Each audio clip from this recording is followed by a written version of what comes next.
केवल तुझसे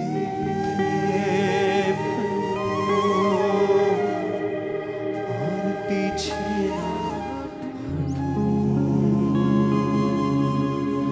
प्रभु तेरे वचनों का मैं प्यासा, प्यास मिटाने मैं आया। प्रभु तेरे वचनों का मैं प्यासा हूँ, प्यास मिटाने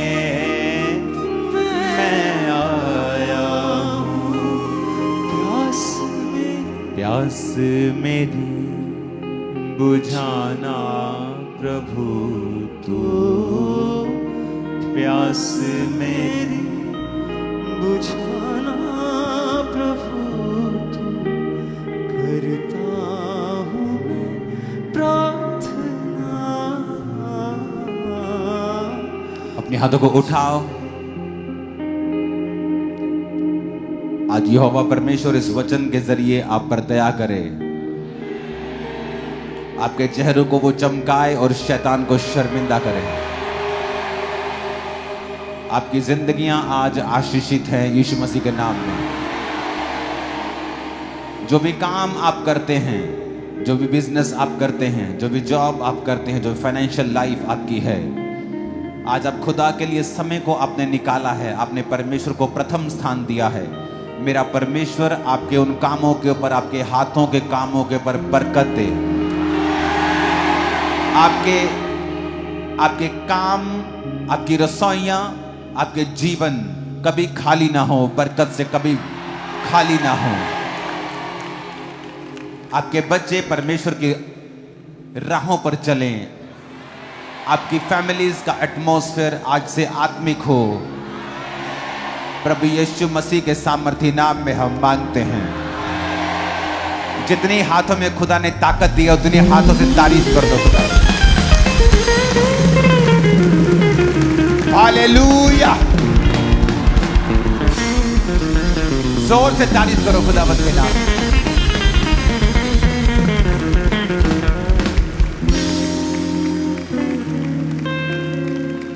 खुश हो चर्च?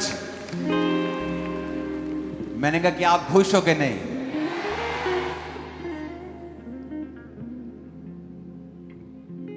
एक दिन निराशा ने अपनी गवाही दी।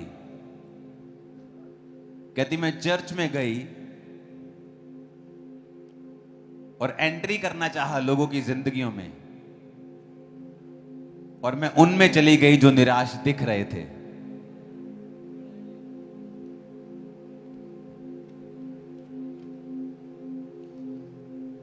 शायद आपको समझ नहीं आया। निराशा कहती है मैं एक दिन चर्च में गई और लोगों की लाइफ में एंट्री करना चाहा, और मैंने उनमें एंट्री की जो निराश दिख रहे थे, जो सीरियस बैठे थे, जिन्हें कोई आनंद नहीं था कि वो परमेश्वर की प्रेजेंस में है, हजूरी में है। आपके केस आज नहीं तो कल हल होने वाले हैं।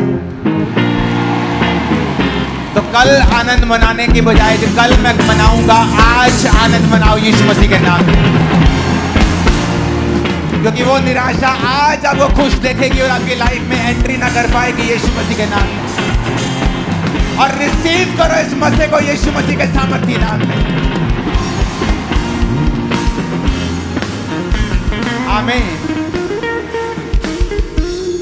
जब वो आपको निराश नहीं देखेगी, वो सोचेगी इसकी लाइफ में नहीं, कोई और ढूंढता हूं।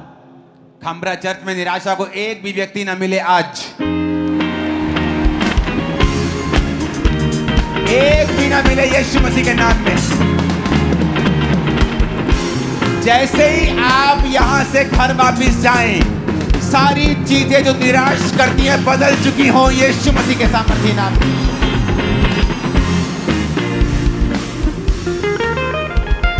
यीशु मसीह ने कहा था तुम अपने फ्यूचर को बना सकते हो।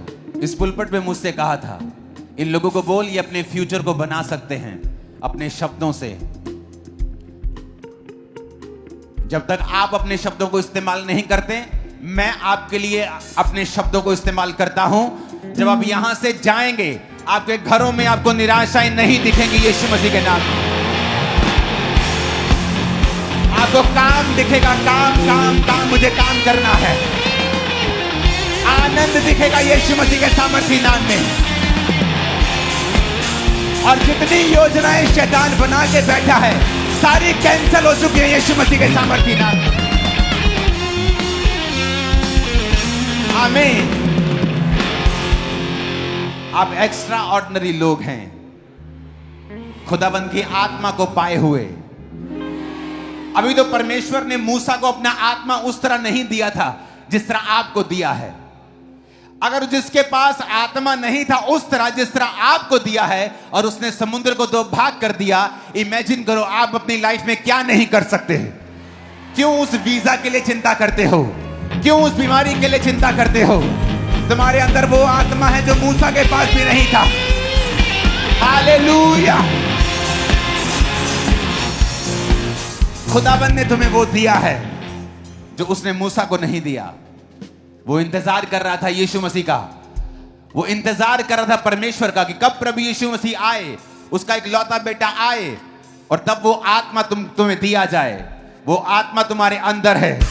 निराशाएं मर चुकी हैं, बीमारियां मर चुकी हैं, बीमारियां मर चुकी हैं, निराशाएं मर चुकी हैं, डिप्रेशन मर चुका है, डिप्रेशन मर चुका है, बीमारियां बीती बात हैं यीशु मसीह के नाम में। मुझे तरस आ रहा है ले हैंड वाले लोगों के ऊपर, क्योंकि तुम इंतजार कर रहे हो कि तुम पे ले हैंड होगा, जबकि परमेश्वर तुम्हारे बीच में खड़ा है, इस घोषणाओं के द्वारा ले हैंड कर रहा है ऑलरेडी, और तुम हील हो रहे हो, चंगे हो रहे हो, तुम भी हील हो रहे हो, ब्रांचेस हील हो रही हैं। आमीन। ऊंचे वाला चाहिए चर्च। Hallelujah, hallelujah. तुम निराश दिख तो नहीं रहे हो? देख लो अपने पड़ोसी को, देख लो जरा, देख लो अपने पड़ोसी को, कोई निराश तो दिख तो नहीं रहा है। देख लो किसी के दांत दिख रहे हैं ना पूरे, दांत वाइट नहीं है, कोई भी मुस्कुरा लो, कोई बात नहीं, दिखने चाहिए। दिखाओ अपने पड़ोसी को मैं खुश हूं, दिखाओ जरा। तुम खुश हो क्योंकि परमेश्वर तुम्हारे अंदर है, क्योंकि तुम्हारे पाप माफ हो चुके हैं। तुम स्वर्ग के अधिकारी और स्वर्ग जा रहे हो, और ये काफी है। मैंने कहा ये काफी है खुश होने के लिए कि आप स्वर्ग के अधिकारी हैं। आमीन। आज एक इंपॉर्टेंट सब्जेक्ट पे मैं बात करने वाला हूं, जो अक्टूबर मंथ में आपकी लाइफ में वेरी इंपॉर्टेंट है, बहुत जरूरी है। हमने परिवार देखे हैं जो हर वक्त दुखों में रहते हैं, क्रिश्चियन लाइव्स जो दुखों में हैं, नॉन क्रिश्चियंस लाइव्स जो पैसा है, सांसारिक सफलता है, लेकिन अंदर खालीपन है, अंदर अंधेरा है, अंदर पेन्स हैं, अंदर दुख हैं। वो क्या है जो उनकी लाइफ में, जो जिस चीज की कमी है, कि उन चीजों के बावजूद भी उनकी लाइफ में वो फुलफिलमेंट नहीं है।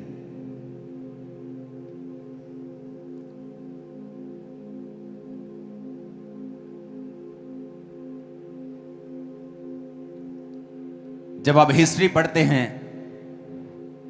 जिस पहाड़ पर परमेश्वर ने मूसा को दर्शन दिया, आज भी अगर आप उस पहाड़ को देखने जाएंगे, आज भी आपको वो सऊदी अरेबिया में मिल जाएगा।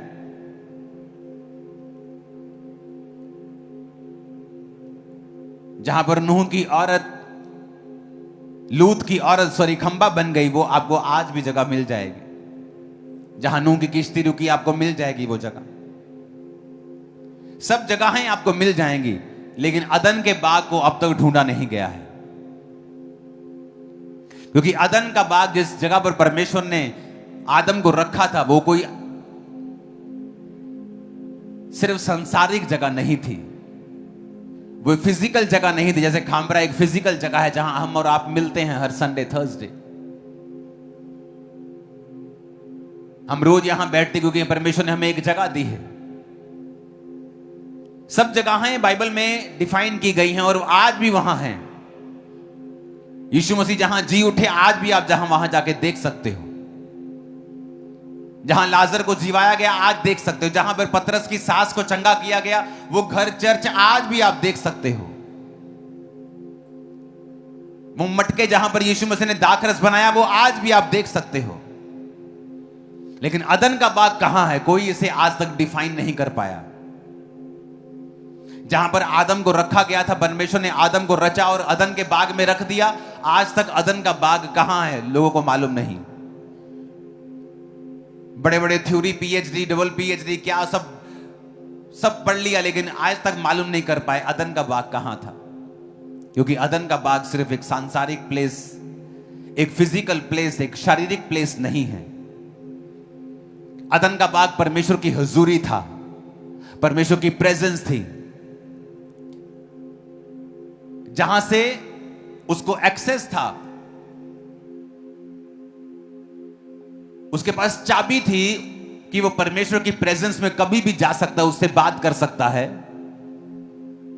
जिस तरह याकूब जब जा रहा था तो बाइबल कहती जिस जगह वो सोया, उसने स्वर्गदूतों को नीचे उतरते और ऊपर चढ़ते हुए देखा। उसने कहा ये तो परमेश्वर का दरवाजा है और मैं वहां पर, यहां पर ये बनाऊंगा, वो बनाऊंगा। उसने वहां पर पत्थर इकट्ठे किए, वहां निशानी लगा दी, जहां पर वो परमेश्वर की विजिट को ले पाया।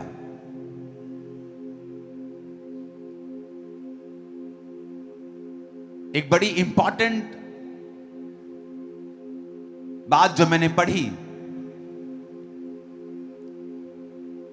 एक पुस्तक से, वो ये थे कि परमेश्वर ने उनको जो दिया था वो सिर्फ फिजिकल नहीं था, वो एक सांसारिक जगह नहीं थी, वो परमेश्वर की प्रेजेंस थी। आज भी जब आप परमेश्वर की हुजूरी को खोते हैं, आप बेचैन महसूस करते हैं। जब शैतान आपको पाप की ओर लेके जाता है और आप प्रभु की हुजूरी को खो देते हैं, आप लॉस्ट महसूस करते हैं।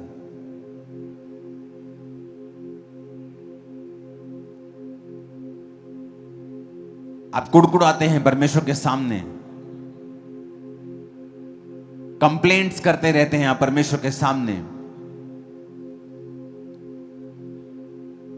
परमेश्वर ने कहा था उस औरत को, जो औरत पानी भरने के लिए दोपहर को गई थी, जब परमेश्वर रास्ते में यहूदिया से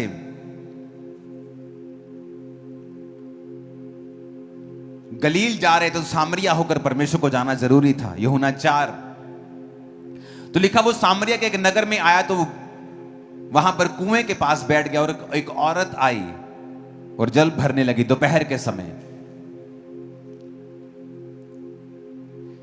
छठा घंटा मतलब दोपहर का समय। एक रिजेक्टेड औरत, क्यों रिजेक्टेड थी? क्योंकि संसार ने उसे रिजेक्ट कर दिया था। क्यों रिजेक्ट कर दिया? क्योंकि वो व्यभिचारिणी थी।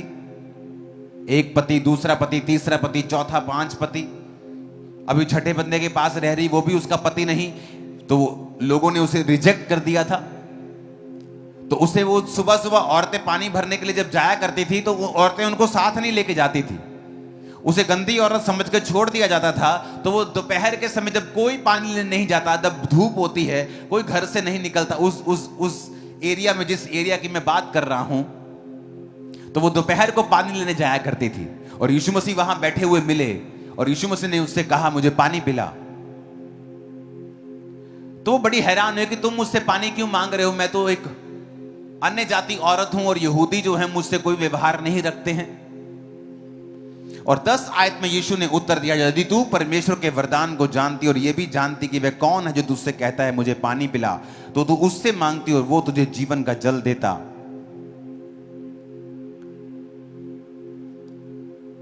उस औरत ने कहा प्रभु तेरे पास जल भरने के लिए तो कुछ नहीं है, फिर जल तू कहां से भरेगा? वो तेरे पास कहां से आया? तो 13 आयत में यीशु ने कहा जो कोई ये जल पिएगा वो प्यासा होगा, परंतु जो कोई उस जल से जो मैं उसे दूंगा अनंत काल तक वो प्यासा ना होगा। वरन जो जल मैं उसे दूंगा, अगर वो उसे पिएगा तो उसमें से वो एक सोता बन जाएगा जो अनंत जीवन के लिए उमड़ता रहेगा। जीसस यहां बात कर रहे थे अपनी हुजूरी की, कि तुम जो पानी दे रही हो, तुम जो लंगर खिला रहे हो, उससे 2 मिनट के लिए पेट भर जाएगा, तुम्हारी चैरिटी हो जाएगी। जो तुम पानी पिला रहे हो, शबील पिला रहे हो, आज तुम चर्च के बाहर पियोगे पानी, तुम पानी पियोगे तुम्हें अच्छा लगेगा, लेकिन वो पानी फिर तुम्हें प्यासा कर देगा। थोड़ी देर में फिर तुम्हें प्यास लग जाएगी, फिर तुम्हें भूख लग जाएगी। जीसस ने कहा मेरे पास कुछ और है तुम्हें पिलाने के लिए। अगर तुम उसे समझ जाओ, फिर तुम्हें ऐसा कुछ मिल जाएगा कि तुम अनंत काल तक कभी प्यासे नहीं होगे।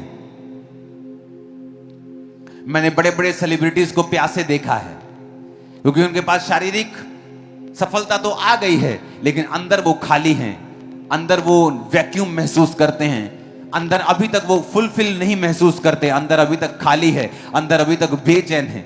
बड़े बड़े लोग जो सिचुएशन, बड़ी बड़ी पोजीशंस के ऊपर हैं, लेकिन वो बता नहीं सकते उनके अंदर क्या चल रहा है, क्योंकि जीसस ने कहा तुम ये जल पियोगे तो प्यासे रहोगे, ये रोटी खाओगे तो फिर भी भूखे रहोगे, पर मैं तुम्हें कुछ दे सकता हूं।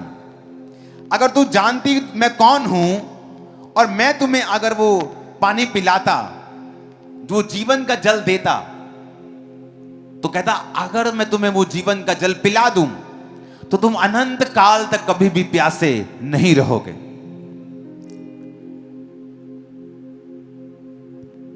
14 आयत में लिखा जो कोई उस जल में से पिएगा जो मैं उसे दूंगा, वो अनंत काल तक प्यासा ना होगा, अनंत काल तक प्यासा ना होगा। ऐसा कौन सा जल है? क्योंकि परमेश्वर अपनी हुजूरी की बात कर रहे थे। परमेश्वर ने कहा तू जा अपने पति को बुला ले। कहती मैं मेरा पति नहीं। जीसस ने कहा हां तू 5 पति कर चुके, जिसके पास तू अब है वो भी तेरा पति नहीं। जीसस उससे कह रहे थे कि वो प्रेजेंस जो आदम ने खो दी थी, उससे पहले बीमारियां नहीं थी, आंसू नहीं थे, बेचैनी नहीं होती थी, डिप्रेशन नहीं होता था, गरीबी नाम की कोई चीज नहीं थी, शैतान के अटैक नाम की कोई चीज नहीं थी, दुख नाम की कोई चीज नहीं थी, कंफ्यूजन नाम की कोई चीज नहीं थी, दुख नाम की, आंसू नाम की कोई चीज नहीं थी, डाइवोर्स नाम की कोई चीज नहीं थी। परमेश्वर ने एक परफेक्ट लाइफ दी थी आदम और हवा को, और अपनी हुजूरी उन्हें दी थी, क्योंकि जो मेन एटमॉस्फेयर जिसमें आदम और हवा को रहना था वो परमेश्वर की हुजूरी थी। आप मछली को पानी के बाहर निकालेंगे, मछली मर जाएगी, क्योंकि वो वहां नहीं रह सकती है, क्योंकि उसको पानी के अंदर रहने के लिए रचा गया है। उसका एटमॉस्फेयर ही वही है कि वो पानी के अंदर ही रहती है। पानी के बाहर कुछ मछलियां सांस ले सकती हैं, लेकिन पानी के बिना जी नहीं सकती। मोस्टली 99% मछलियां पानी के अंदर ही सांस लेती हैं और वहीं रहती हैं, अगर बाहर निकालते तो मर जाती हैं। लेकिन वो पानी के एटमॉस्फेयर में जीने के लिए रची गई हैं। आप लोग रचे गए थे परमेश्वर की हुजूरी के अंदर जीने के लिए। इसलिए जब परमेश्वर की हुजूरी के अंदर लोग जीते थे, आदम जीता था, उसको कोई बीमारी के लिए प्रार्थना करने की जरूरत नहीं थी, आदम को कुछ भी करने की जरूरत नहीं थी, सब कुछ स्मूथ चल रहा था, सब कुछ भला चल रहा था। लेकिन बाइबल कहती है जब उन्होंने अपराध किया, पाप किया और परमेश्वर की प्रेजेंस उनकी जिंदगी से चली गई, उसके बाद क्या हुआ? उसके बाद उनकी जिंदगियों में श्राप आए, आदम की संतान ने एक दूसरे को मारा, मर्डर आए, कत्ल आए, अपराध आया, व्यभिचार आया, परमेश्वर की आज्ञा की उल्लंघना करने के बाद वो सब आया जो उनकी जिंदगियों में नहीं होना चाहिए था। जिस तरह मछली की जिंदगी में वो मौत नहीं आ सकती जब तक आप उसको पानी के बाहर नहीं निकालेंगे, क्योंकि वो पानी में रहने के लिए बनाई गई है। जीसस उससे ये कह रहे थे कि मैं अगर तेरे को वो जीवन जल दे दूंगा तो तू प्यासी नहीं रहेगी। तू पति कर चुकी है, तू व्यभिचार कर चुकी है, फिर भी तू प्यासी है, क्योंकि वो औरत क्या अंदर क्या चल रहा था वो औरत को मालूम था। वो खालीपन, वो अकेलापन, वो एक बेचैनी जो परमेश्वर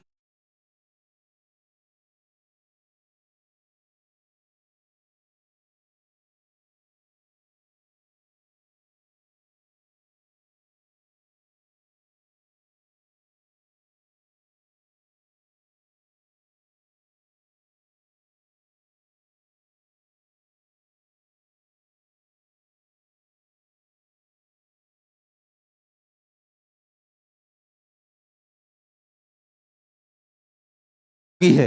अगर तू तौबा करे, अगर तू मुझे अपना ले, अपना उद्धार करता, अपना मसीह, तो मैं तुझे वो जीवन जल दूंगा, यानी मैं तेरे जीवन में अपनी हुजूरी दे दूंगा और उसके बाद तू कभी भी प्यासी नहीं रहेगी, तू कभी भी भूखी नहीं रहेगी। वो सारा कुछ तेरी लाइफ में आना शुरू हो जाएगा जो तू मांगती है लेकिन पा नहीं रही। वो परमेश्वर की प्रेजेंस, वो परमेश्वर की हुजूरी जिसे आज विश्वासी भी खो चुका है, क्योंकि हर वक्त वो कंप्लेंट करता है, हर वक्त कुड़कुड़ाता है, वो भूल जाता है उसकी जिंदगी में जो 400 तरह की आशीषें हैं और वो कंप्लेंट करता रहता है परमेश्वर से, अगली आशीष के बारे में इंतजार करता रहता है, आगे क्या करना है उसके बारे में सोचता रहता है।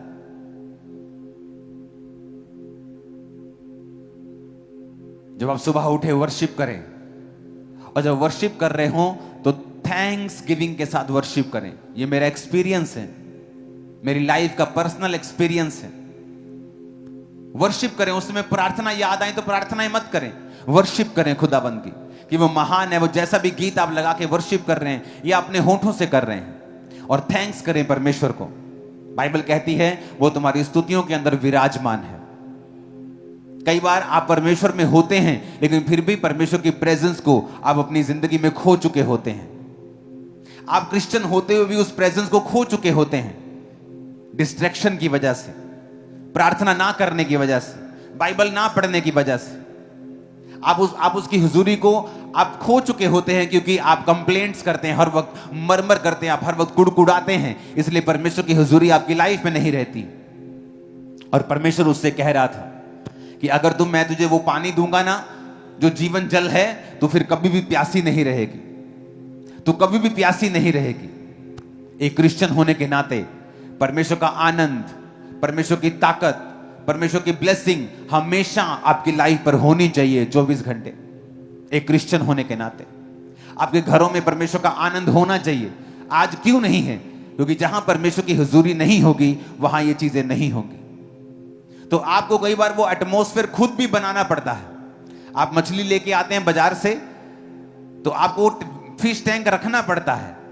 अगर आप उस मछली को पालना चाहते हैं तो फिश टैंक में वो पलती, आपको उसके लिए एटमॉस्फेयर तैयार करना पड़ता है। तो परमेश्वर की प्रेजेंस के लिए भी आपको एटमॉस्फेयर रेडी करना पड़ता है। परमेश्वर ने आदम को बनाया, पूरा माहौल बनाया, एटमॉस्फेयर बनाया। उसने सूर्य, चांद, उसने सारा चीजें, सारी पृथ्वी, पेड़ पौधे, जंतु, मछलियां सब बनाया और आदम को बना के उस एटमॉस्फेयर में रख दिया। परमेश्वर आपके जीवन में जब होगा, आनंद होगा, शांति होगी, बरकत होगी, ताकत होगी, कमजोरी नहीं होगी, डर नहीं होगा। लेकिन परमेश्वर की प्रेजेंस को कैसे अपनी लाइफ में लाया जाए, कैसे उस एटमॉस्फेयर को क्रिएट किया जाए, कैसे उस जीवन जल को रिसीव किया जाए कि आप भी परमेश्वर की वही हुजूरी में रह सकें जो परमेश्वर ने आदम को दी थी। पहली बात तौबा करना अपने गुनाहों से, अपने पापों से। इसलिए परमेश्वर ने कहा था यदि तू जानती तू किससे मांग रही है, तू जानती अगर मैं कौन हूं तो तू मुझसे मांगती। तो अपने पति को, जो तेरा पति है भी नहीं, उसे व्यभिचार को छोड़ के तो मुझसे मांगती। जब आप तौबा करते हैं आप प्रभु की प्रेजेंस में वापस चले जाते हैं। जब आप परमेश्वर की प्रेजेंस में वापस चले जाते हैं, जिस तरह मछली को पानी में अंदर जाके फिर तसल्ली मिलती है जब उसे बाहर निकाल लिया जाता है और वो तड़पती है, जब वो पानी के अंदर जाती है तब उसे रिलैक्सेशन मिलती है, उसे सुकून मिलता है, वैसे ही सुकून आपकी लाइफ में आना शुरू होता है। आप समझना शुरू करते हैं, हाँ मैं क्यों बेचैन था, क्यों मेरी लाइफ में ये दिक्कतें थी, क्यों मेरी फैमिली में ये प्रॉब्लम्स थी, क्यों मेरे जीवन में ये सारी दिक्कतें, ये सारे श्राप चल रहे थे, क्योंकि मैं प्रभु की हुजूरी से दूर था। फिर आपका परमेश्वर एक ही होता है, 10 परमेश्वर नहीं होते। 10 जगह आप सिरों को नहीं झुकाते हैं, हर जगह सब कुछ नहीं खाते आप परमेश्वर में वफादार रहते हैं, आप प्रभु के साथ अंग संग रहते हैं और आपको मालूम होता है कि मैं परमेश्वर की प्रेजेंस में अगर रहूंगा तो ये सारी चीजें, सारी बरकतें, ये शांति, ये आनंद, ये परमेश्वर की प्रेजेंस की सारी सुरक्षा परमेश्वर के मेरे जीवन में रहेगी। तो आपको वो एटमॉस्फेयर क्रिएट करना पड़ेगा। कैसे होगा? तौबा के साथ। शैतान क्या चाहता है? वो चाहता है कुछ भी करे, आप मसीह में नहीं, कोई आपको भाव नहीं देता। जैसे आप क्रिश्चियन बनते हैं,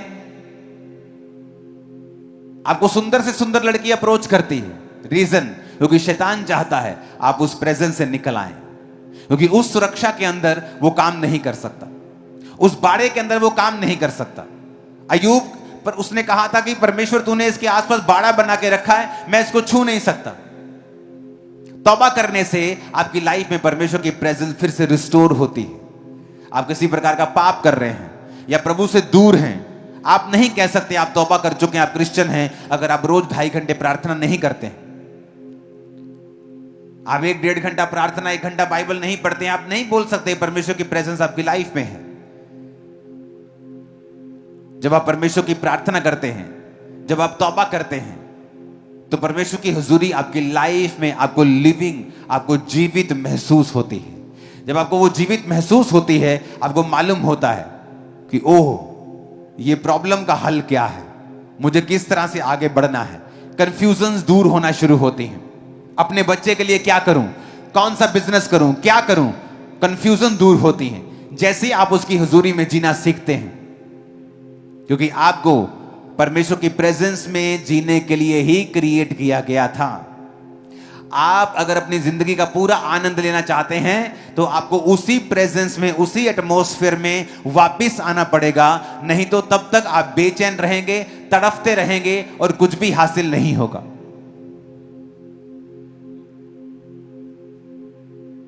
वो स्तुतियों पर विराजमान है।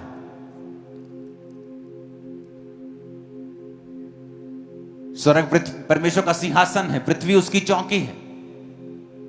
परमेश्वर स्वर्ग में नहीं रहता, वो देखे सिंहासन है उसका। परमेश्वर ने स्वर्ग को बनाया है। स्वर्ग को बनाने से पहले फिर वो कहां रहता था? वो हाउसलेस थोड़ी था, वो होमलेस थोड़ी था, वो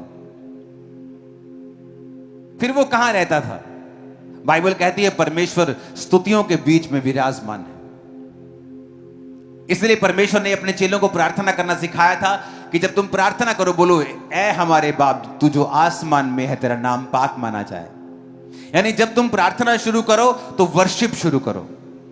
आज हम प्रार्थना जब शुरू करते हैं सीधा ही कंप्लेंट, हे परमेश्वर तू नहीं जानता आज मैं कितना कितना दुखी हूं, तू नहीं जानता आज मैं कितनी दुखी, सीधा कंप्लेंट। और परमेश्वर की हम बोल लेते हैं, हम कंप्लेंट कर लेते हैं, प्रार्थना कर लेते हैं, और क्या देखते हैं? हमारे जीवन में कुछ भी बदला नहीं। सिर्फ मन की भड़ास हमने निकाली है और कुछ भी बदलाव हमारी जिंदगी में नहीं हुआ है। जब तक हम सिस्टम से नहीं चलेंगे। कई बार आपको कंप्यूटर में बड़ी जल्दी होती कि मुझे ये जल्दी जल्दी करना है, लेकिन वो आपसे मांगता है okay do you want to do this, then click this and then this, अब दिस। अब बोलेंगे जल्दी जल्दी कर दे। आप जितना जल्दी करेंगे वो आपको उतना लेट कर देगा। आपको फिर से करेगा ओके देन गो अगेन, फिर से फॉर्म भर अपना। फॉर्म में एक गलती होगी, जल्दी जल्दी भर दी, फिर से भर अपना फॉर्म। वो और फ्रस्ट्रेटिंग होता जाता है प्रोसेस, क्योंकि आप और जल्दी करना चाहते हैं। आप बैठते कंप्लेंट करना चाहते हैं। आप प्रभु को बताना चाहते हैं कि आपके बेटे ने आज आपको गाली दी है, आपके हस्बैंड ने शराब पी के आपको उसको मालूम है, वो अंधा थोड़ी है, वो उसने आपको आंखें दी, उसको पता है कि आपके हस्बैंड ने आज आपको गाली दी है, उसको पता है कि आज आपके बिजनेस में आपका बैड डे था, उसको पता है। हो सकता है वो उन सिचुएशंस को यूज कर रहा हो आपको अपने करीब लेके आने के लिए। तो परमेश्वर ने हमें मैनुअल दिया है कि जब तुम परमेश्वर के प्रेजेंस में जाओ तो किस तरह करो। ऐ हमारे बाप तू जो आसमान में है, तेरा नाम पाक माना जाए, तेरा राज्य आए।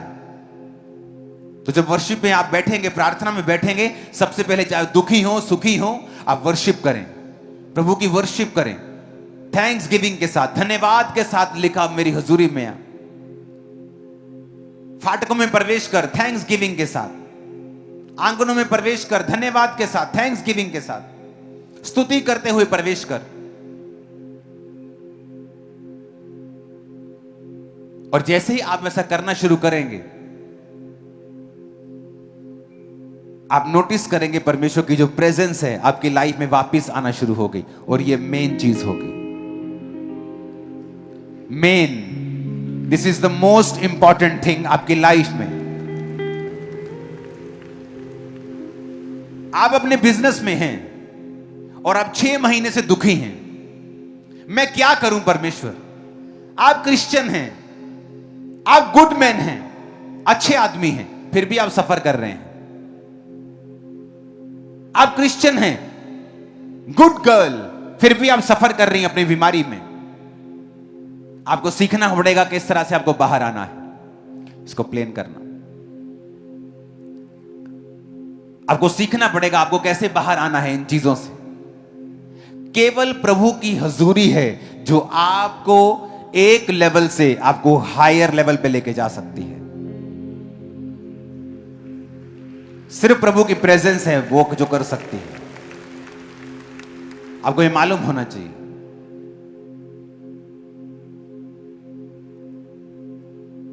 जब तक आप नेक्स्ट लेवल पर नहीं जाते हैं, आपकी फैमिली की कोई साल्वेशन नहीं होती है।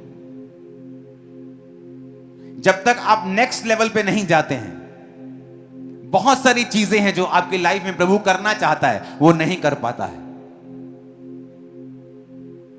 परमेश्वर की प्रेजेंस आपको चाहिए। क्यों? क्योंकि जिस तरह मछली को पानी चाहिए, आपको प्रभु की हुजूरी चाहिए राइट वे में ऑपरेट करने के लिए। Right way to operate in my business, मुझे प्रभु की प्रेजेंस चाहिए। मुझे अपने काम में सही तरह से काम करने के लिए प्रभु की प्रेजेंस चाहिए। लोग सोचते हैं मुझे प्रेजेंस चाहिए तालियां बजाने, आत्मा उतरता है ना तालियां बजाने के लिए, लेकिन जब मैं अपने सिलेंडर बेचने जाऊंगा ना, मुझे प्रेजेंस की जरूरत नहीं है। और वहीं वो धोखा खाते हैं और वहीं शैतान उनको धोखा देता है और वचन पूरा होता है, अज्ञानता के कारण मेरी प्रजा बंधुआई में जाती है। और जब वो अपने बिजनेस में परमेश्वर के वचन के अनुसार नहीं चलता और उस अन्य आज्ञाकारिता के वजह से उसकी जिंदगी में दूसरे बंधन रहते हैं, तो वो कंफ्यूज रहता है कि मैं चर्च जाता हूं, आत्मा भी मुझ पे उतरता है, लेकिन मेरी लाइफ में ये मुश्किलें क्यों नहीं हल हो रही? क्योंकि आपको परमेश्वर की हुजूरी को हर जगह कैरी करना है, क्योंकि आप बनाए ही उस चीज के लिए गए हैं। अगर मछली को खाना खाना है, पानी में ही खाना है। उसको बाथरूम करना है तो पानी में ही करना है। उसको कहीं दूसरी मछली से मिलने जाना है तो पानी में ही जाना है। उसको हर चीज पानी में ही करनी है, क्योंकि उसको उसी चीज के लिए बनाया गया है। आपको जब परमेश्वर ने बनाया तो प्रभु जानता था आपको बिजनेस करना है, आपको डॉक्टर बनना है, आपको वैद्य बनना है, इंजीनियर बनना है, आपको काम करना है, आपको जॉब करनी है।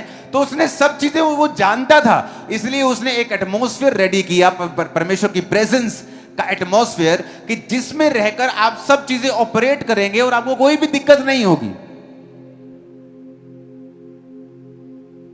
लेकिन जैसे ही आप उस एटमॉस्फेयर से बाहर आएंगे, आप स्ट्रगल करेंगे, आप स्ट्रगल करेंगे, फिर आप नए नए कोट बनाएंगे। जिंदगी एक संघर्ष है, जिंदगी दुखों का मेला है। ये उन्होंने बनाया जो परमेश्वर की हुजूरी से दूर हैं। जिंदगी संघर्ष नहीं है। पिता ने आपको संघर्ष करने के लिए पैदा नहीं किया है, लेकिन हमें प्रैक्टिस करनी होगी परमेश्वर की प्रेजेंस में जीने की, और हमें एटमॉस्फेयर क्रिएट करना होगा। हमें एटमॉस्फेयर क्रिएट करना होगा, हमें वो माहौल बनाना होगा जहां हम परमेश्वर की हुजूरी में रह सकें। मेरे दोस्त जो परमेश्वर में नहीं थे, जब मैं परमेश्वर में आया, मैं उनसे अलग हुआ, क्योंकि मुझे वो एटमॉस्फेयर अपनी लाइफ में बनाना था जहां मैं परमेश्वर की प्रेजेंस में ही रह सकूं।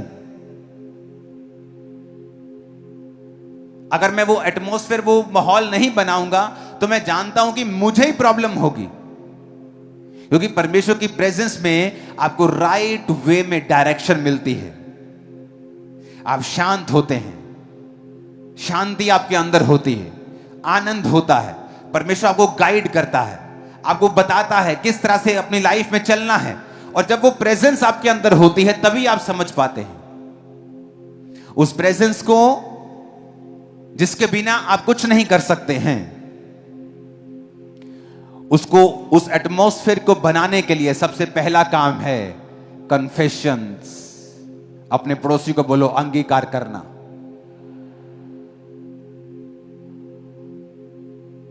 फिर से बोलो अपने पड़ोसी को,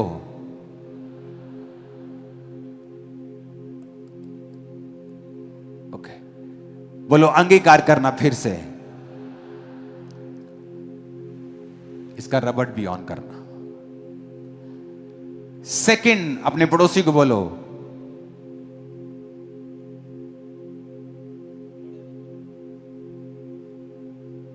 वर्शिप से शुरुआत करना। फिर से बोलो अपने पड़ोसी को,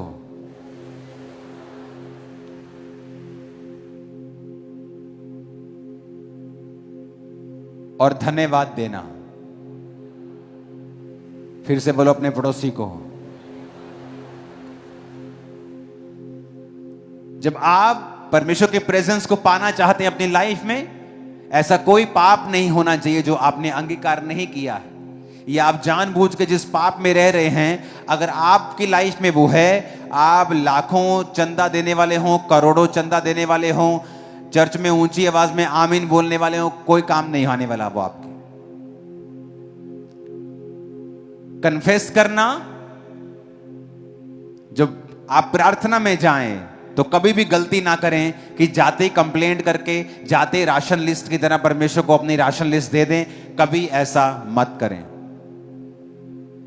वर्शिप से स्टार्ट करें और थैंक्स गिविंग दें। जो आपके पास है उसके कोड़ों के लिए, उसके लहू के लिए, आप स्वर्ग के अधिकारी हैं उन चीजों के लिए। हमेशा प्रार्थना में जब जाएं तो थैंक्स गिविंग के साथ, वर्शिप के साथ स्टार्ट करें।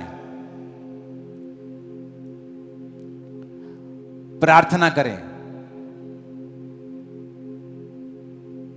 With prayer, with Bible reading.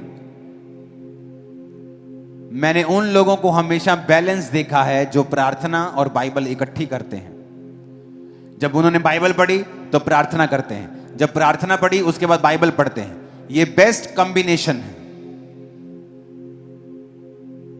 Imagine करो आप अकेले चावल खा रहे हैं और रात को सिर्फ दाल खा रहे हैं, और जब आप दाल चावल इकट्ठे खाते हैं उसका असर और अकेले चावल खाने का असर आपको उस जिस तरह ये महसूस हो रहा है ना, उससे कई लाख करोड़ गुना बाइबल पढ़े बिना, प्रार्थना और प्रार्थना के बिना बाइबल, ये वही है चीज है। अगर आपको प्रॉपर न्यूट्रिएंट्स चाहिए अपनी आत्मा के लिए, प्रॉपर आपको खाना चाहिए अपनी सोल के लिए, तो जब बाइबल पढ़ें तब प्रार्थना करें।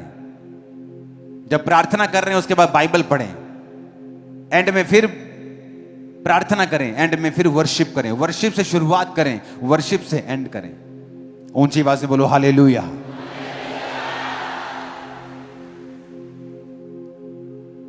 परमेश्वर की प्रेजेंस का आपको अगर माहौल चाहिए, वो एटमॉस्फेयर आपको क्रिएट करना है, जिसके लिए, जिसके अंदर आपको रहने के लिए बनाया गया है, उसके अंदर सब आसान है, उसके अंदर मुश्किल नहीं है, फ्रस्ट्रेशन नहीं है। हां, ग्रोथ परमेश्वर के टाइमिंग के हिसाब से होगी, लेकिन वो खुदा का हाथ आपके संग होगा। हालेलुया। ऊंची आवाज में कहो हालेलुया। फिर से कहो हालेलुया।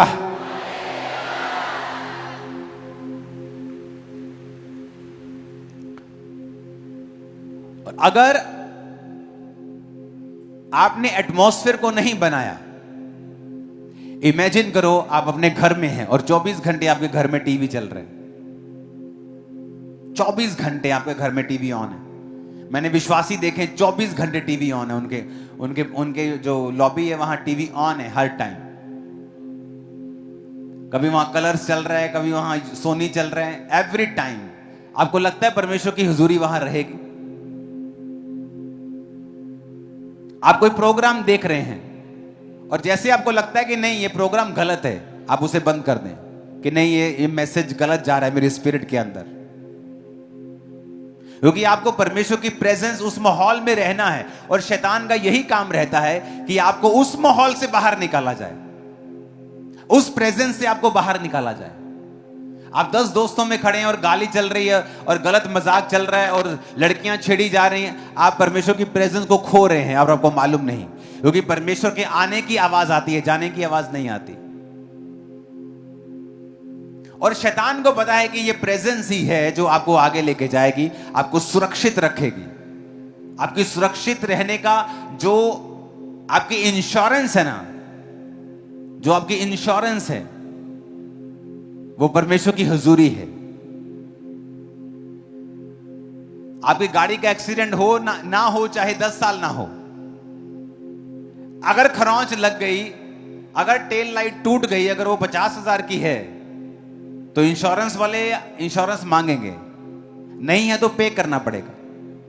तो वचन में लिखा है, जो परम प्रधान के छाए हुए स्थान में बैठा रहे, वो सर्वशक्तिमान की छाया में ठिकाना पाएगा। यानी जो कोई परमेश्वर के छाए स्थान में होगा, यानी उसकी हुजूरी के अंदर होगा, वो उसकी सुरक्षा को पाएगा, उसके डिफेंस को पाएगा। परमेश्वर के दूत उसके लिए काम करेंगे। तो ये कंडीशनल है, सबके लिए नहीं है। तो शैतान ये चाहता है कि तुम उसके छाए हुए स्थान से बाहर निकलो, ताकि सुरक्षा तुम्हारे जीवन में ना रहे। एक्सीडेंट आज ना हो, चाहे 5 साल में हो, तो जब होगा तो वो नुकसान करेगा, लेकिन अगर इंश्योरेंस होगी तो वो नुकसान नहीं होता। तो परमेश्वर की हुजूरी तुम्हारी इंश्योरेंस है। अपने पड़ोसी से पूछो, तुम्हारी इंश्योरेंस हुई है कि नहीं? परमेश्वर की आत्मा तुम्हारी जिंदगी में है कि नहीं? अगर नहीं है तो आज उसे इनवाइट करो, उसे पाकर जाओ, क्योंकि वो भी तुम्हारे अंदर आने के लिए तैयार है। आमीन। इमेजिन करो एक औरत जो रिजेक्टेड है। मैंने परमेश्वर की किंगडम में देखा है, मोस्टली जिसको दुनिया ने रिजेक्ट किया है, परमेश्वर ने उसे गले से लगाया है और बड़ा काम किया है उसके द्वारा। मोस्टली मैंने देखा है। कई बार जब परिवार, जब लोग आपको रिजेक्ट करते हैं, आपको दुखी नहीं होना चाहिए, क्योंकि परमेश्वर कुछ बड़ा काम आपकी लाइफ में करने वाला है। रिजेक्शन कर्स नहीं है। जब परमेश्वर की हुजूरी आपकी लाइफ में होती है ना, तो रिजेक्शन एक ब्लेसिंग है आप लोगों के लिए।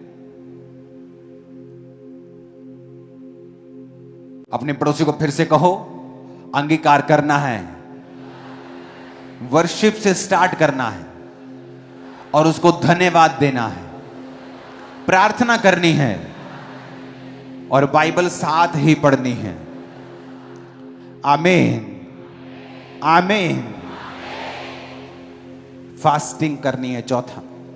बाकी पॉइंट्स हम डिस्कस करते रहेंगे अगली मीटिंग्स में, क्योंकि परमेश्वर की प्रेजेंस के बारे में मैं आपसे बात करने वाला हूं। अगर ये रिस्टोर हो गई, अगर आपको उसमें जीना आ गया, आपने इसमें जीना सीख लिया, किसी और चीज की जरूरत आपको नहीं होगी।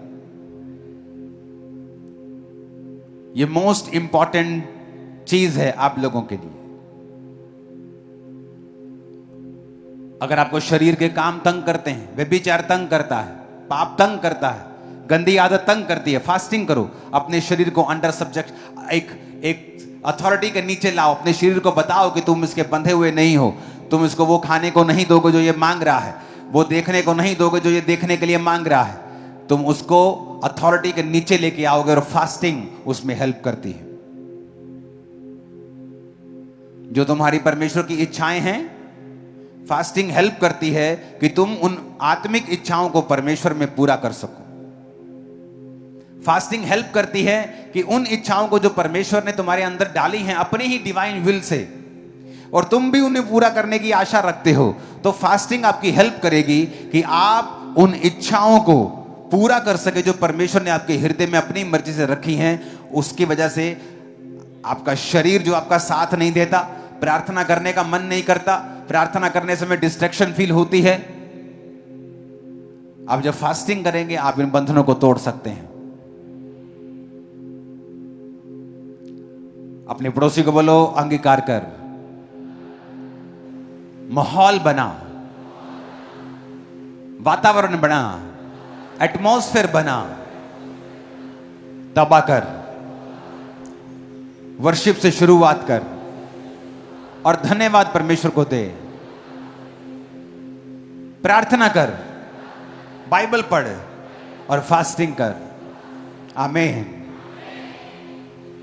जिस दिन आप ये समझ जाएंगे कि प्रभु की प्रेजेंस में आपको जीना है,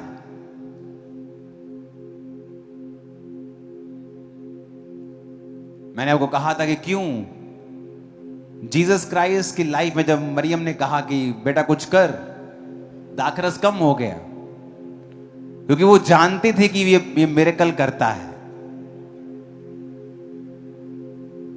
आप जब परमेश्वर की प्रेजेंस में रोज जीते हैं ना, एवरी डे आप उसकी प्रेजेंस में जीते हैं और आपको उस प्रेजेंस में जीने का आपका एक जीवन बन गया है, मैं आपको प्रॉमिस करता हूं, आप जहां भी जाएंगे, किधर भी, वहां मिरेकल्स होंगे खुदाबंद के। आप जहां भी जाएंगे, आप जिस देश में जाएंगे वहां कुछ होगा जो पहले कभी नहीं हुआ। आप जहां भी जाएंगे कुछ ऐसा होगा जो पहले कभी नहीं हुआ। लोगों को निशानी मिलेगी कि परमेश्वर की प्रेजेंस इस व्यक्ति के साथ है। आप अपने रिश्तेदार के पास जाएंगे, कुछ होगा। अपने दोस्त सहेली से बात करेंगी आप, कुछ होगा। जब परमेश्वर की प्रेजेंस, आप कमरे में चले जाओ और रात को स्विच ऑफ करो, ऑन करो, ऑफ करो, आपको मजा ही नहीं आएगा। आपको बोलेगा यार तो ऑन कर दे, या तो खत्म कर दे, या बंद कर दे, या चला दे, क्या आंखों में चप चप कर रहा है तू। उसी तरह से परमेश्वर भी कई बार आपकी लाइफ से निराश होता है। एक दिन आप प्रभु की प्रेजेंस में होते हैं, दूसरे दिन पाप में होते हैं, एक दिन फिर तौबा करके प्रेजेंस में होते हैं, फिर पाप में होते हैं। आप उसी लाइट की तरह जो आप बंद बुझ हो रही, बार बार बंद कर रहे हैं, चला रहे हैं, बंद कर रहे हैं, चला रहे हैं, चला रहे हैं, बंद कर रहे हैं। आपको एक रोशनी में चलना सीखना होगा कि आप परमेश्वर की प्रेजेंस को आपने पा लिया, अब आप पाप नहीं करेंगे, आप परमेश्वर की प्रेजेंस में रहेंगे, आप थैंक्स गिविंग करेंगे, आप कुड़कुड़ाएंगे नहीं परमेश्वर के सामने, आप परमेश्वर पे भरोसा रखेंगे। फिर आप देखेंगे किस तरह से परमेश्वर आपकी लाइफ में काम करता है। हालेलुया। फिर मैंने कहा आप जहां जाएंगे खुदा का फेवर आपके साथ होगा। आप बिजनेस करेंगे वो आपके साथ होगा। आप मैरिज करने जाएंगे वो आपके साथ होगा। आप पैदल चलेंगे वो आपके साथ होगा। जहाज पे होंगे वो आपके साथ होगा। आप जिस जगह जाएंगे परमेश्वर आपके संग होगा और मिरेकल करेगा आपकी लाइफ के द्वारा।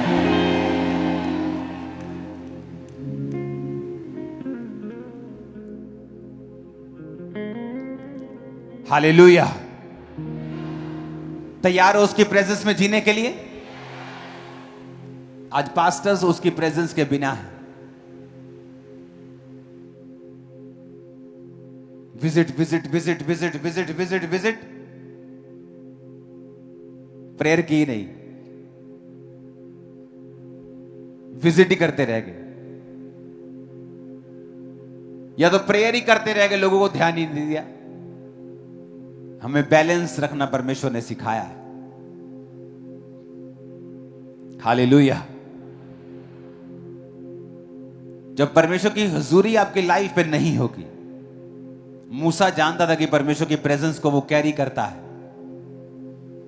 इमेजिन करो मूसा के अंदर अगर परमेश्वर की हुजूरी ना होती, इधर 15 लाख लोग बैठे हैं, उधर सामने समुद्र है, इधर पीछे फिरौन आ गया। इमेजिन करो मूसा की हालत, लोगों की हालत क्या होती अगर मूसा के अंदर परमेश्वर की प्रेजेंस ना होती। इमेजिन करो मुझे आपको लीड करना है और अगर मेरे अंदर परमेश्वर की प्रेजेंस ना हो, आपकी जीवन कैसे होंगे? आप इमेजिन करो। बाइबल कहती है मूसा ने लोगों को ठहराया जो लोगों के मसलों को हल करते थे। मूसा तंबू में रह के प्रार्थना करता था और लोगों को परमेश्वर के वचन सुनाता था और मालूम होता था कि हां, वाकई इस जगह के ऊपर, इजराइल के ऊपर परमेश्वर की हुजूरी है। अपनी लाइफ के सारे गलत काम त्याग दो, क्योंकि एंड में आपको सिर्फ निराशा होगी। हर फ्रेंडशिप, फ्रेंड के पीछे एंड लगता है।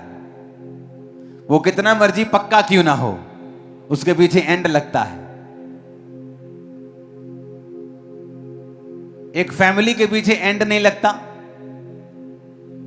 एक परमेश्वर, उसकी प्रेजेंस, उसकी हुजूरी, हर चीज का एंड हो जाएगा। आपका बेस्ट फ्रेंड आपको निराश कर देगा एक दिन। आप सोचेंगे कि ये मेरा दोस्त है, ये मेरी हेल्प करेगा, पर आप निराश होंगे और आपको लगेगा शायद प्रभु का फेवर आप पे नहीं है, शायद परमेश्वर की अनुग्रह आप पे नहीं है। परमेश्वर कहता नहीं, मेरा अनुग्रह तेरे ऊपर है, लेकिन मैं चाहता हूं कि तू सिर्फ मेरी ओर देखे। तेरी सुरक्षा का भरोसा सिर्फ मैं होना चाहिए। और मैं तेरे लिए रास्ता निकालूंगा।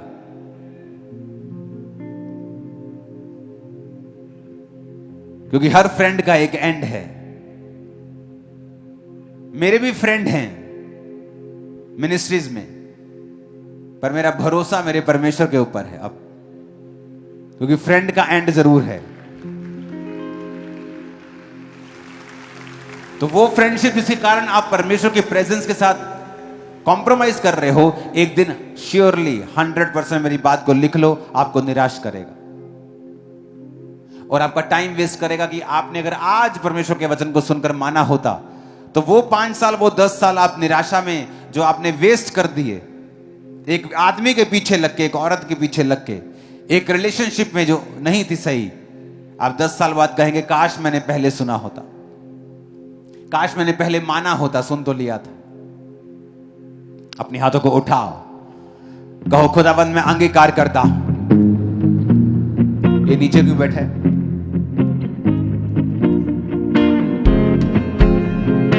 अपने हाथों को उठा के कहो मैं अंगीकार करता हूं। फिर से ऊंची आवाज में, ऊंची आवाज में बोलो मैं अंगीकार करता हूं। मैं तौबा करता हूं खुदाबंद की हुजूरी में वापस आने के लिए।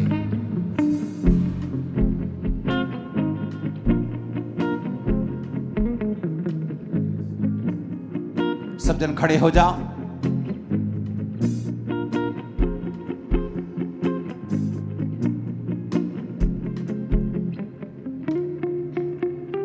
मैं तौबा करता हूं, फिर से कहो ऊंची आवाज में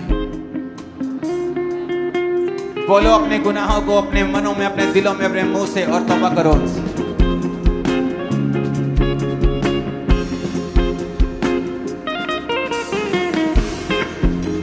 परमेश्वर तेरी हजूरी इन पे उतर आए आज। तौबा का आत्मा आज लोगों को छुए पिता। आंसुओं के साथ खुदाबंद ये तौबा करें आज अपने गुनाहों के लिए। सब सामर्थी परमेश्वर तेरी प्रेजेंस आज इन्हें छुए मेरे पिता। तेरी हजूरी के ये प्यासे हो जाएं आज से।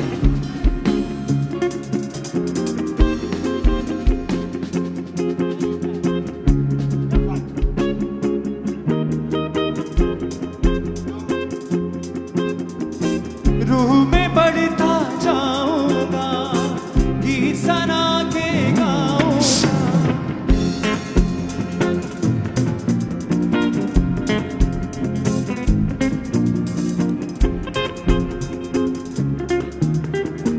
रूह में बढ़ता जाऊंगा, गीत सना के गाऊंगा।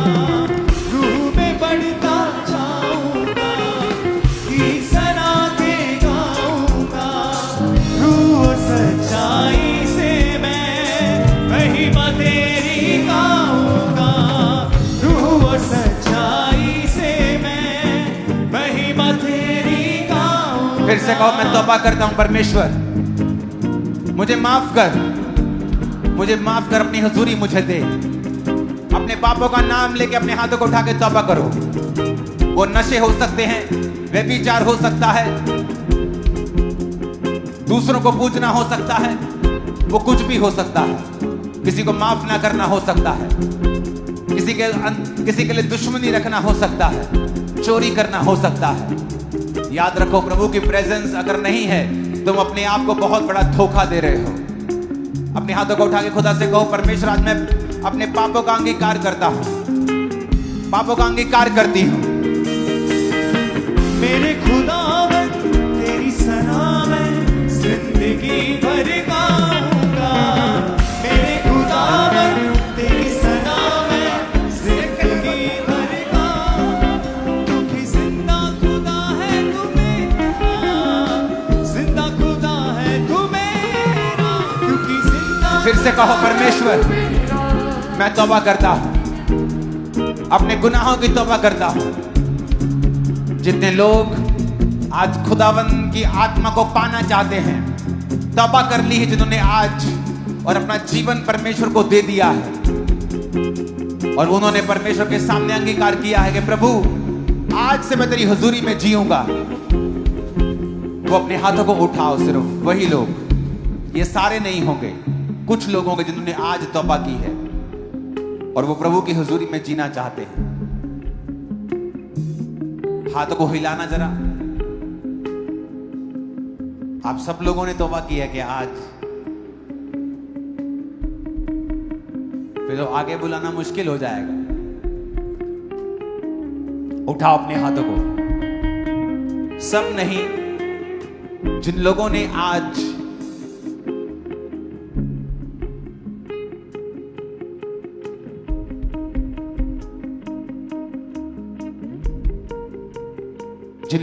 आज तौबा की है, अपने हाथों को उठा।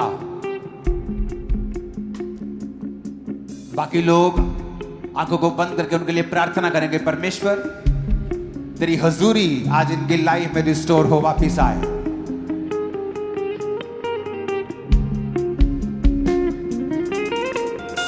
मेरे खुदावन तेरी सना में जिंदगी भर गाऊंगा।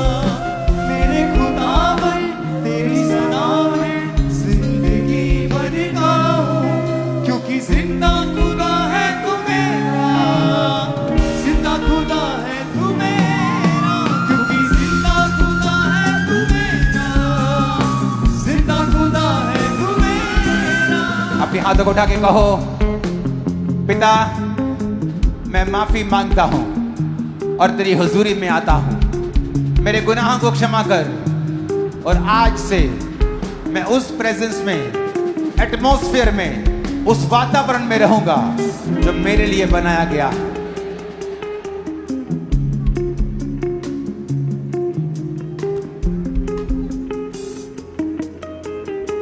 फिर से कहो परमेश्वर से,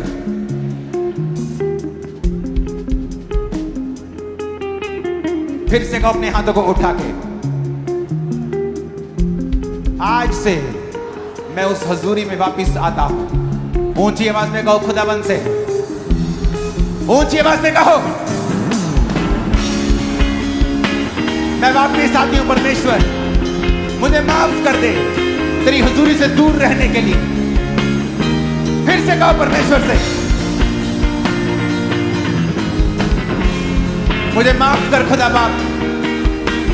Gurdaspur church, Amritsar church, repent करो मेरे भाई, मेरी बहन, रिपेंट, तौबा कर ले, क्योंकि तुझे अंत में निराशा होगी उस चीज से जो तू पीछे दौड़ रही, जिस चीज के तू पीछे दौड़ रहा। रिपेंट कर, खुदा की हुजूरी के साथ वफादार हो जा। वो तेरे जीवन में नया काम करेगा, नया काम करेगा, नया काम करेगा। वो अपनी इच्छा को पूरा करेगा जो कहीं अधिक बेटर है तुम्हारी इच्छा से।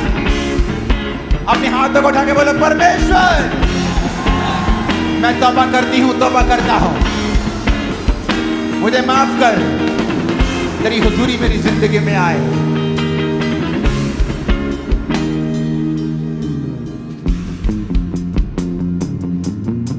कफारा मेरे पापों का। सेम सॉन्ग का उसकी हुजूरी के लिए अपने हाथों को उठा के कहो, आज मैं तौबा करता हूं।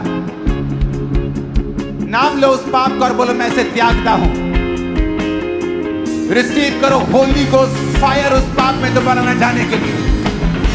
मैं बढ़ता जाऊंगा।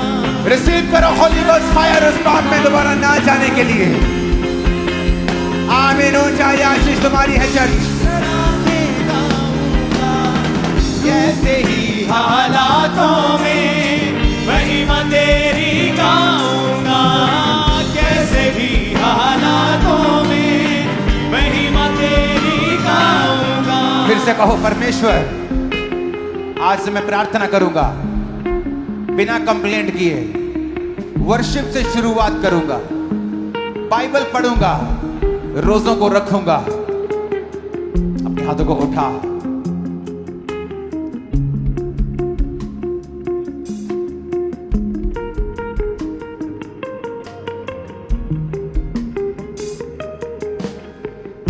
वो सॉन्ग है तू मेरी, बड़ा सिंपल सॉन्ग, तू मेरी खुशी है, तू मेरा मसा है, तू मेरी कुव्वत है।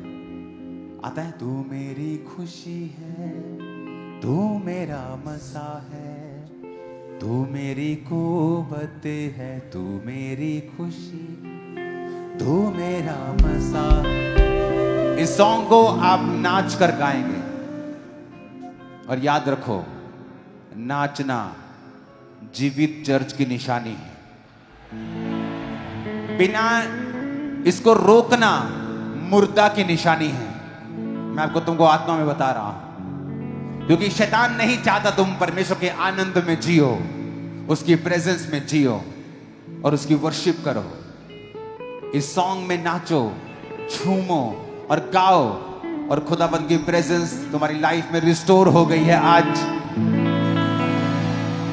अगर तुम्हारा सपना मर्सिडीज लेने का है, BMW लेने का है, उससे भी कहीं अधिक कीमती चीज तुम आज पाकर जा रहे हो, ये कुछ भी नहीं। और तुम देखोगे कि तुमने आज खुदाबंद की प्रेजेंस को पाया है। नाचो, झूमो, अपने पड़ोसी की ओर मत देखना, नाच कर वर्शिप करेंगे ऊंची आवाज के साथ। तू मेरी खुशी है, तू मेरा मसा है, तू मेरी कुव्वत है, तू मेरी खुशी है, तू मेरा मसा है, तू मेरी कुव्वत है। तेरी खुशी तेरा मसा मेरा नाम है, तेरी खुशी तेरा मसा मेरा जोर है। तेरी बादशाही का ये कैसा जोर है, तेरी बादशाही का ये कैसा शोर है। तेरी खुशी है, तू मेरा मसा है, तू मेरी कुव्वत है, तू मेरी खुशी है, तू मेरा मसा है, तू मेरी कुव्वत है, तू मेरी खुशी है, तू मेरा मसा है, तू मेरी कुव्वत है। तू है जिंदा खुदा, तू है मेरा खुदा, तू है जिंदा। तुम लोग खुश हो? तुम लोग खुश हो कि नहीं? उसकी हजूरी पाई है कि नहीं? मुझे नजर आना चाहिए। कैमरामैन चले जाओ इनके पास, अलग अलग स्टेप में गाओ। तू है जिंदा खुदा, तू है मेरा खुदा, तू है जिंदा खुदा, तू है मेरा खुदा। इंतहा इंतहा तू है मेरी वफा, इंतहा इंतहा तू है मेरी वफा। तू मेरी खुशी है, तू मेरा मसा है, तू मेरी कुव्वत है, तू मेरी खुशी है, तू मेरा मसा है, तू मेरी कुव्वत है, तू मेरी खुशी है, तू मेरा मसा है, तू मेरी कुव्वत है। मेरी खुशी है, तू मेरा मसा है, तू मेरी कुव्वत है, तू मेरी खुशी है, तू मेरा मसा है, तू मेरी कुव्वत है, तू मेरी खुशी है, तू मेरा मसा है, तू मेरी कुव्वत है। मेरी खुशी है, तू मेरा मसा है, तू मेरी कुव्वत है। तेरी खुशी तेरा मसा मेरा जोर है, तेरी खुशी तेरा मसा मेरा जोर है। तेरी खुशी शाही का ये कैसा शोर है, तेरी बादशाही का ये कैसा शोर है। तू मेरी खुशी है, तू मेरा मसा है, तू मेरी कुव्वत है, तू मेरी खुशी है, तू मेरा मसा है, तू मेरी कुव्वत है, तू मेरी खुशी है, तू मेरा मसा है, तू मेरी कुव्वत है, तू मेरी खुशी है, तू मेरा मसा है, तू मेरी कुव्वत है। तुझसे शिफा तू मेरा मसा है, तू मेरी कुव्वत है। तुझसे शिफा मिली, तुझसे फतह मिली, तुझसे शिफा मिली, तुझसे फतह मिली, तुझसे राहत मिली, तुझसे चाहत मिली, तुझसे राहत मिली, तुझसे चाहत मिली। तू मेरी खुशी है, तू मेरा मसा है, तू मेरी कुव्वत है, तू मेरी खुशी है, तू मेरा मसा है, तू मेरी कुव्वत है। क्या हुआ? तुम्हें खुशी नहीं है? ये वाइट वाले, अगर खुशी नहीं तो चले जाओ बाहर। खुशी है तुमको? डांस नजर आना चाहिए तुम्हारा वर्शिप में, टांगे उठनी चाहिए तुम्हारी, हाथ उठने चाहिए। आज से जो आनंद तुम्हारे ऊपर आ रहा है कभी वापस ना जाएगा, यीशु के नाम। ओ तेरी खुशी तेरा मसा मेरा जोर है, तेरी खुशी तेरा मसा मेरा जोर है। तेरी बादशाह का ये कैसा शोर है, तेरी बादशाह का ये कैसा शोर। तू मेरी खुशी है, तू मेरा मसा है, तू मेरी कुव्वत है, तू मेरी खुशी है, तू मेरा मसा है,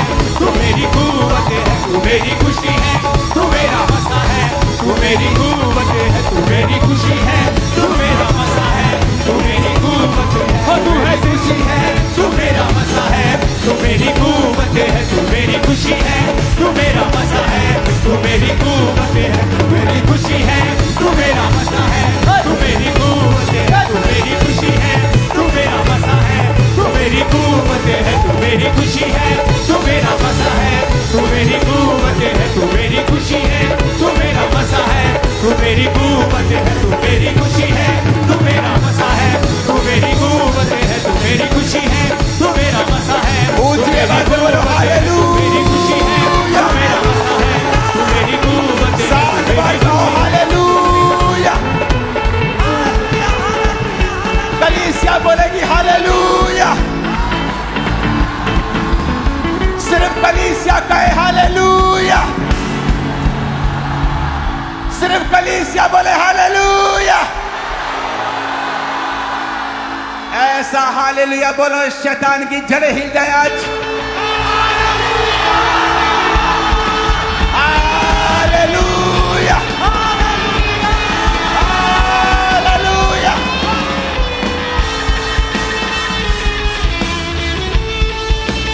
तुझसे शिफा मिली, तुझसे फतह मिली।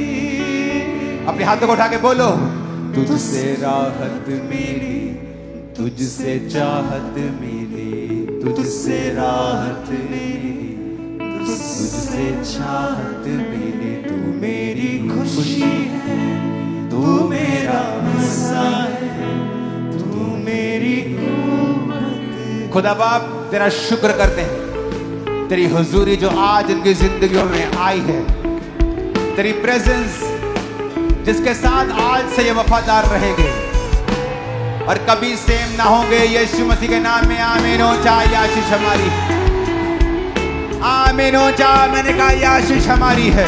तेरी खुशी तेरा मज़ा मेरा जोर है, तेरी खुशी तेरा मज़ा मेरा जोर है, तेरी बादशाही का ये कैसा शोर है, तेरी बादशाही का ये कैसा शोर है। तू मेरी खुशी है, तू मेरा मज़ा है, तू मेरी कुव्वत है, तू मेरी खुशी है, तू मेरा मज़ा है, तू मेरी कुव्वत है। अपने हाथों को उठाओ, अपने घुटनों के बाहर आ जाओ।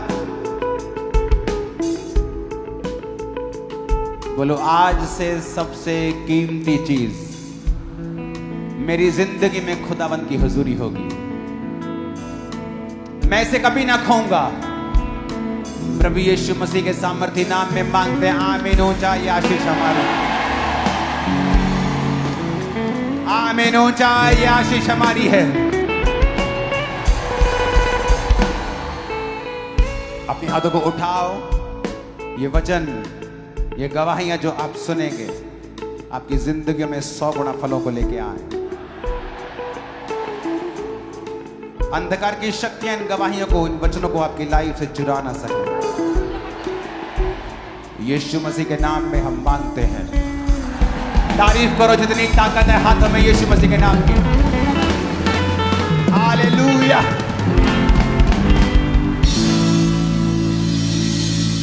कामरा चर्च, चार्ज हो जाओ, फुल चार्ज। शैतान को अपने पांव के नीचे रौंदना है आपने इस साल। आमीन। गुरदासपुर चर्च जो ब्रांच है, जो 4 एकड़ में जगह ली गई थी, 10 एकड़ उसका रेंट में जगह थी, वो जगह चर्च ने ले ली है। अब गुरदासपुर चर्च 14 एकड़ में है।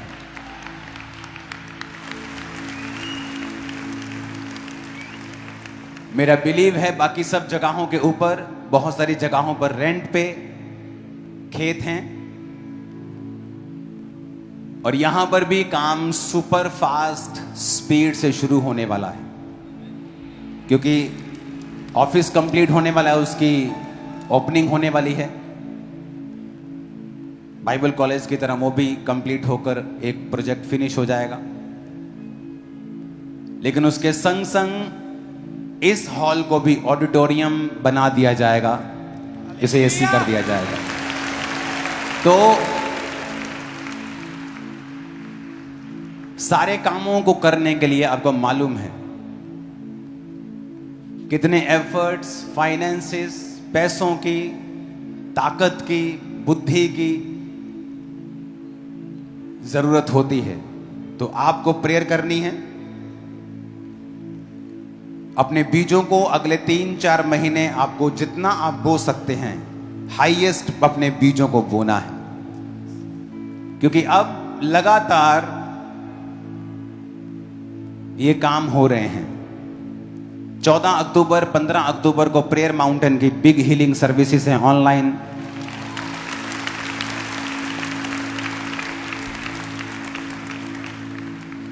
परसों और उसके बाद बुधवार। तो प्रेयर माउंटेन में मैं रोज होता हूं, मैं रोज प्रार्थना में आपके संग होता हूं, रोज एवरी डे। बस आपको दिखाई नहीं देता हूं, पर इसमें मैं दिखाई भी दूंगा आपको। हालेलुया। तो 30 अक्टूबर को गुरदासपुर में क्रूसेड है, 30th गुरदासपुर में गुड न्यूज लेकर मैं आ रहा हूं।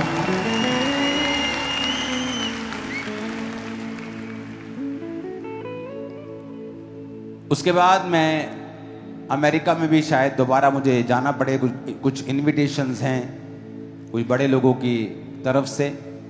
तो आपको प्रार्थना करनी है कि परमेश्वर मुझे फेवर दे, क्योंकि मेरा यह बिलीव है कि यूएसए के साथ इस देश का रिश्ता अच्छा होना चाहिए,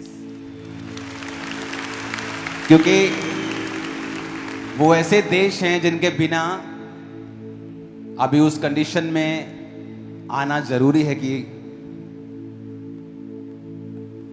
और वो पूरा देश, उस देश की एडमिनिस्ट्रेशन, उस देश के लोग क्रिश्चियंस हैं, बड़े कंप्लीट वाले क्रिश्चियंस हैं, आधे अधूरे वाले नहीं। तो ये जरूरी है कि यहां से अच्छी न्यूज भी वहां जाए, और उस देश के साथ जो रिश्ते हैं वो स्ट्रांग हो। और आपको प्रार्थनाएं करनी है, और उन लॉज के लिए भी जो अलग अलग स्टेट्स में बनाए जा रहे हैं क्रिश्चियंस के खिलाफ। अगर आप नॉर्थ कोरिया में देखेंगे जहां दी जाती है, वहां भी क्रिश्चियनिटी का प्रचार कोई रोक नहीं पाया अभी तक, और बहुत हाई नंबर के क्रिश्चियन है वहां। अगर वहां नहीं रुका प्रभु का काम, तो कहां रुकेगा फिर? कहीं नहीं रुकेगा, क्योंकि परमेश्वर धर्म नहीं बदलता, वो जीवन चेंज करता है। जब वो धर्म बदलता ही नहीं है, जब वो बदलता ही जीवन है, तो ऐसे फालतू के लॉ जो हैं वो एक्चुअल में नफरत का कारण बन रहे हैं। बड़े बड़े देशों के जो लोग हैं वो बताते नहीं हैं ओपनली, लेकिन मैं जानता हूं, मैं एक क्रिश्चियन हूं, मैं जानता हूं, उनके संग जब बैठता हूं तो वो एक रीजंस होते हैं उनकी नफरत का भी। तो एज ए क्रिश्चियन हमें मिलना पड़ता है कि, और अपने देश के लिए प्रार्थना करनी पड़ती है, अपने देश को भी ऊंचा उठाना पड़ता है। तो आपको प्रार्थना करनी है कि सब सरकारें भी समझें ये बात को, और हम अपने देश की आशीष का और तरक्की का कारण हो। आमीन। बहुत से लोगों को लगता है कि अपने देश के लिए क्यों प्रार्थना करनी, उन पॉलिटिशियंस के लिए क्यों करनी जो मसीह में नहीं है। वचन कहता है उनके लिए प्रार्थना करनी है जो पावर में है, चाहे वो तुम्हारे विरोधी हों, चाहे वो मसीही हों, चाहे नॉन क्रिश्चियन हो, तुम्हारे दोस्त हों, तुम्हारे संग हों, तुम्हारे विरोध हों, तुम्हें प्रार्थना करनी है। वचन में लिखा है, पौलुस ने कहा है कि जो पॉलिटिकल पावर में है उनके लिए प्रार्थना करो।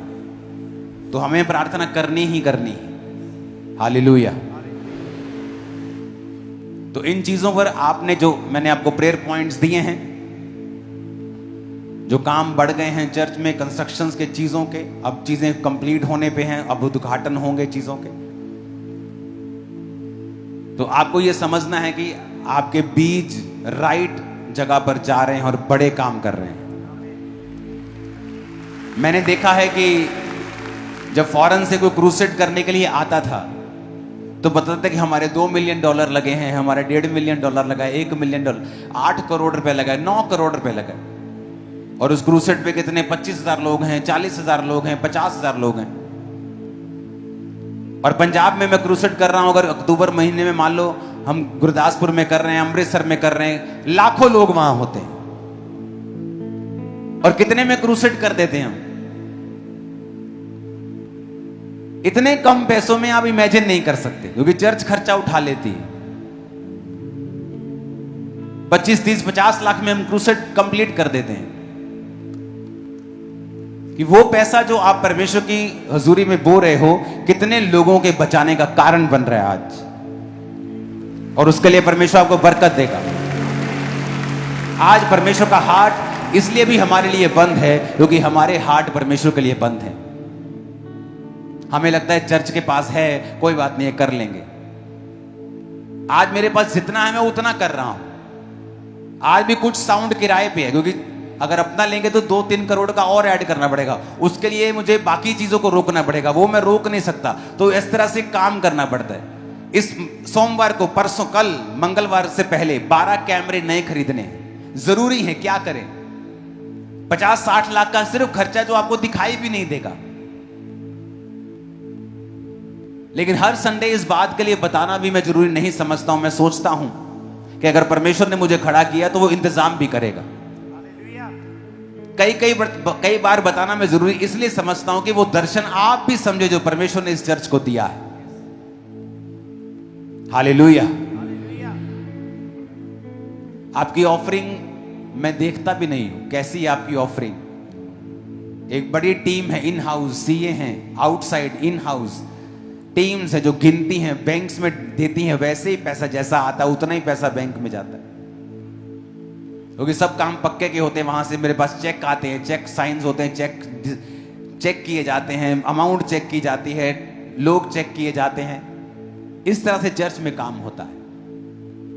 तो आप जब बोते हैं, आपको मालूम होना चाहिए कि मैं एक स्पेशल पर्पस के लिए बो रहा हूं, और बोना आपके रास्तों को भी ओपन करता है। और अगर चर्च के पास ज्यादा होगा तो मेरे पास ऑलरेडी इतने काम हैं। ऐसा नहीं कि ज्यादा होगा तो मेरे पास काम नहीं है, मेरे पास ऑलरेडी इतने प्रोजेक्ट्स हैं चर्च के आसपास ही कि उसे कंप्लीट किया जा सकता है अगर हमारे पास उतना फंड हो तो। क्योंकि जब चैरिटी की बारी आती है मैं काम नहीं देखता हूं, मैं चैरिटी पहले करता हूं। लोगों की हेल्प करने की बारी आती तो पहले हेल्प होती है। एक लड़का आया था पुलपिट के ऊपर जिसका ऑपरेशन सिर का होना था, जिसका सिर खाली था, याद है ना? पिछले 1-2 हफ्ते पहले उसका ऑपरेशन हो गया सक्सेसफुल, सिर बराबर होकर दिया उसने।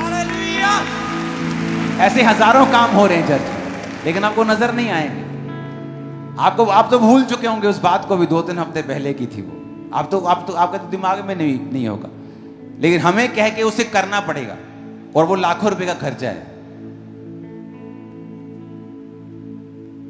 तो आपको ये दिमाग में रखना है कि हमें बेस्ट बीजों को हमें वो बोना है जो पहले नहीं बोया, ताकि परमेश्वर के कामों में एक भी रुकावट ना हो, और वो कभी नहीं होगी, और आपकी लाइफ में भी कभी नहीं होगी इन जीसस ने।